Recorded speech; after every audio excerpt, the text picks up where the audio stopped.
the news on 92.3 Nigeria Info.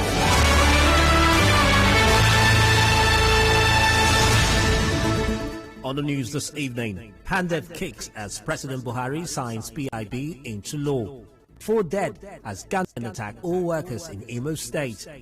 Protest at Emoha Council over alleged non-payment of salaries. Medical consultants extend ultimatum given to federal government. And on the foreign scene, US concerned about help not flowing to Afghans as Taliban take Kabul. I am Carl Orakwue with the news. The Pan-Niger Delta Forum, Pandev, says it is unfortunate that President Muhammadu Buhari went ahead to sign the Petroleum Industry Bill, PIB, into law, despite the outcry that greeted its passage following the allocation of 3% for the Host Communities Development Trust Fund. The National Publicity Secretary of the Forum, Ken Robinson, in a statement said the PIB falls short of the expectations of the oil and gas producing communities that bear the brunt of the operations of oil industries. Earlier today, President Muhammadu Buhari signed the Petroleum Industry Bill 2021 into law. A statement by the Special Advisor to the President, Femi Adesina, said the President assented to the bill today in his determination to fulfill his constitutional duty. The statement said the ceremonial part of the new legislation will be done on Wednesday. As you may know, the President is working from home in a 5 days quarantine required by the Presidential Steering Committee on COVID-19 after returning from London on Friday. The Senate passed the bill on July 15, while the House of Representatives did same on July 16, ending a long wait since early 2000s. Meanwhile, business analyst Bode Oshoshani has called for speedy implementation of the newly signed PIB. Mr. Oshoshani spoke in a television interview. We all knew that there was far much more pressure than was normal, and the government will have to do something, and I think that they did. The implementation is definitely the more important aspect of this. This has to be very carefully and professionally navigated in a very disciplined manner, particularly the NOC, that's the new NMPC. The process and the timeline were respected, so there are no delays. The work has started, but importantly, I think the navigation and the processes that will be involved in implementation is going to be very, very critical, and I just hope it's accorded as much seriousness. Energy expert Adewale Ajayi also spoke on the signing of the Petroleum Industry Bill 2021 into law.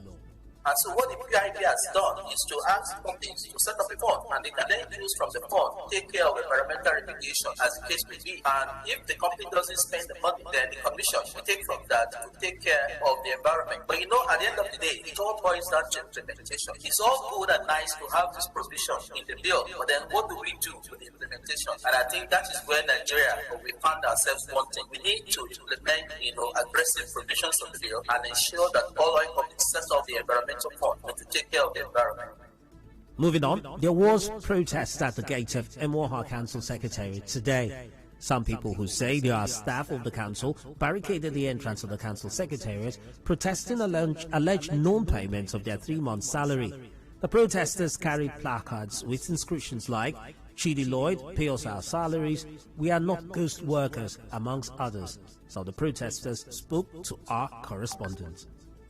We are workers of Emoha Local Government Council, and for 3 months, May, June, and July, we've not been paid. And we are workers, and we have family. We are here that chairman of Emoha Local Government, Chidi Lloyd, should pay us our 3-month salary. The chairman, we are told, that has even paid some people who have gone on transfer from this council. He has paid all of them. We are not ghost workers. We are bona fide staff of Emoha Local Government Council. Came here last week when they were doing verification, and they say if your name is not in the list, that you don't have any problem. My name is not in the list. Most of our name is not there. But they are denying our salary. I've not been paid for 3 months now. They said my name is not on the payroll. Payroll that they've been using to pay me salary since. Now it has come to May and June salary. My name disappeared on the payroll. I went for the clearance. I have done the clearance. As I speak with you now, this is the 3rd week that I did that clearance. Up to now, I have not seen anything. No payment.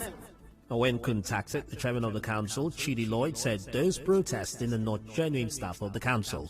Dr. Lloyd said staff of Emoha Council are not owed salaries except those who have discrepancies with their accounts.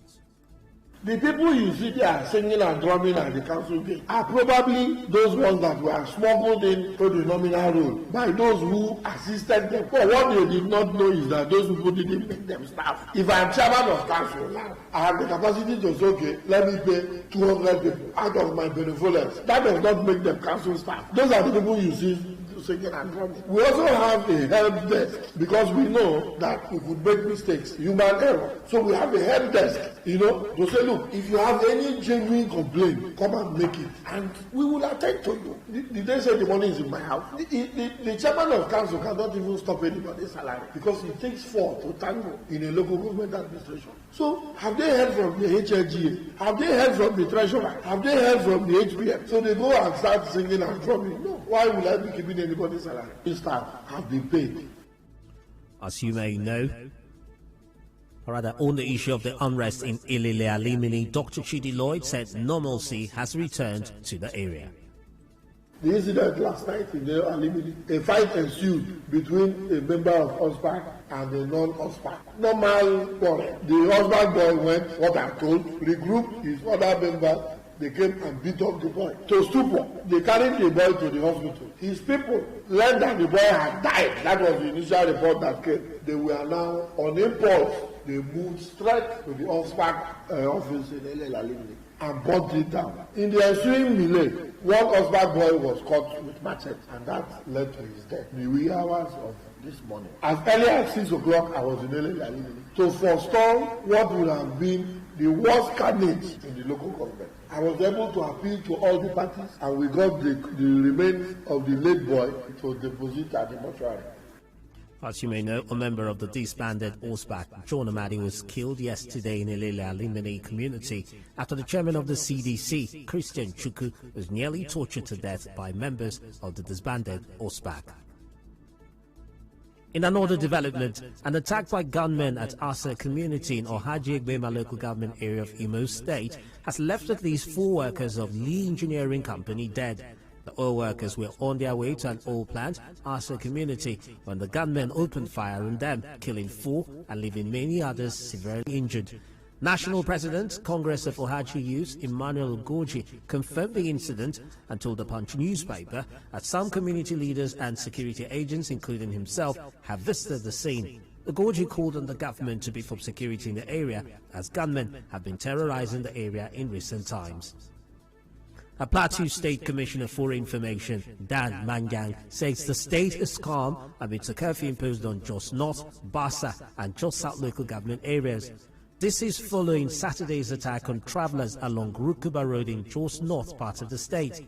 In a television interview, Mr. Mangyang said residents complied with the curfew. The ball, as an advanced party myself, and I've seen that people have obeyed the curfew. They've not defied it. There are no vehicular movements in this area, and so we are impressed that the curfew has been able to help the situation. It served the purpose for which it was put. Still ahead of the news this evening, medical consultants extend ultimatum given to federal government. Do stay tuned.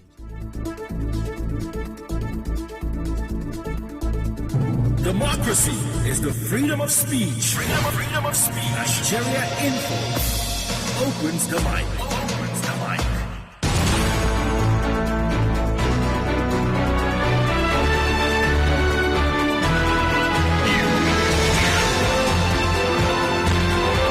This is the news on 92.3 Nigeria Info.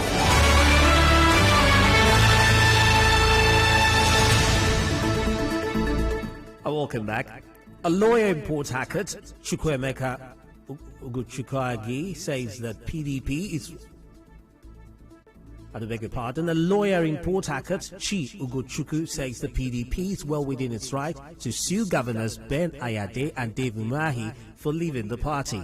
Speaking with our correspondent, he said, although there is the freedom of association as provided for in the Constitution, there should be no good reason for the defection. The Constitution says that we have freedom of association. Yes, somebody can be in a particular political party. You can decide to move from that particular political party to another one. Yes. Then on the other hand, there are decided authorities to the effect that for you to leave a particular political party to another one, you have to show that there is a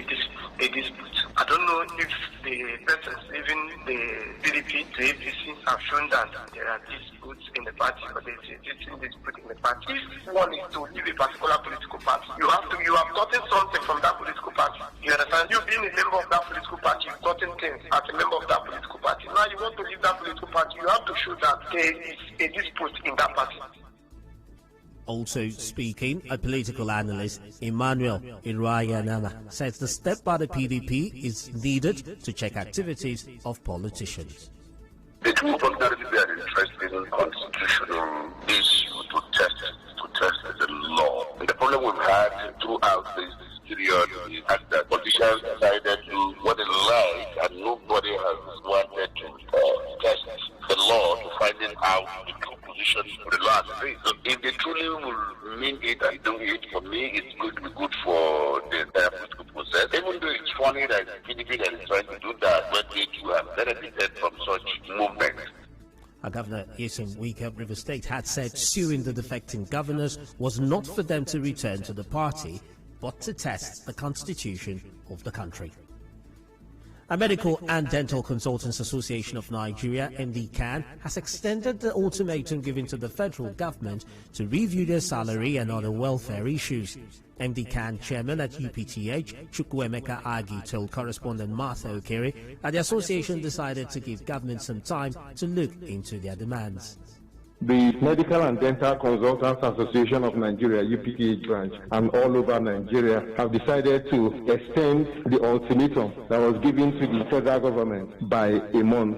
This is because members of our National Officers Committee, NOC, informed the national body, that National Executive Committee, NEC, that there has been significant progress regarding our grievances and that it is being looked into. However, the federal government wanted a time frame that would enable them.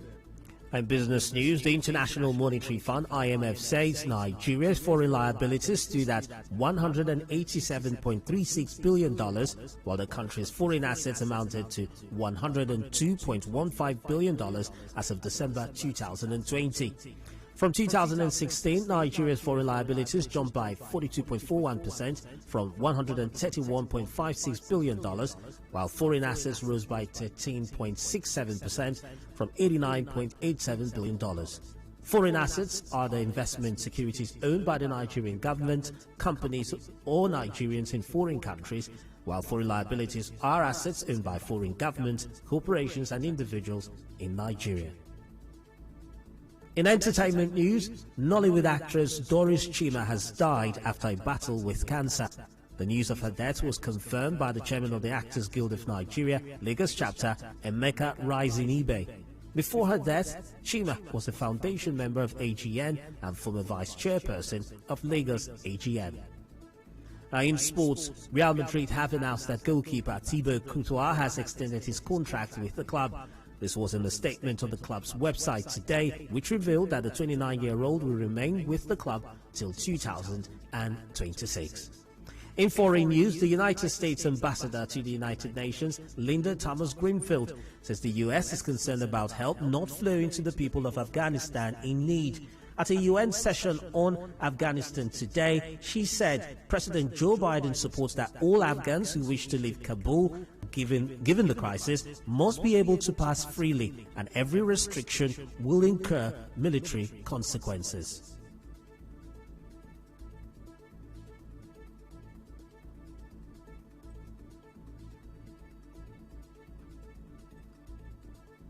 Over this past weekend, members of the international community joined together to state unequivocally that every Afghan should be able to live in safety, security, and dignity. We also called on all parties in Afghanistan to ensure safe departures and the protection of human life and property. Civilian populations, including journalists and non-combatants, must be protected. Attacks against civilians or civilian objects must stop. Oh, that news there from the US brings us to an end on the news this evening. Before we go, here's a quick look at the major stories. Earlier on, you heard Pandev has kicked out as President Buhari signed the PIB into law today. 4 people have died as gunmen attacked all workers in Imo State. You also heard there was a protest at the MOR Council over alleged non-payment of salary. We told you medical consultants have extended the ultimatum given to the federal government over welfare issues. And from the foreign scene, you heard the US says it is concerned about help not flowing to Afghans as Taliban take Kabul. The news was edited by Choma Ezenwafo. For eyewitness news and breaking news stories, do contact our newsroom on 0818-900-0017. For more stories, visit www.nigeriainfo.fm. Cloudy weather is expected in Port Harcourt this evening. I'm Carl Orakwue. Goodbye.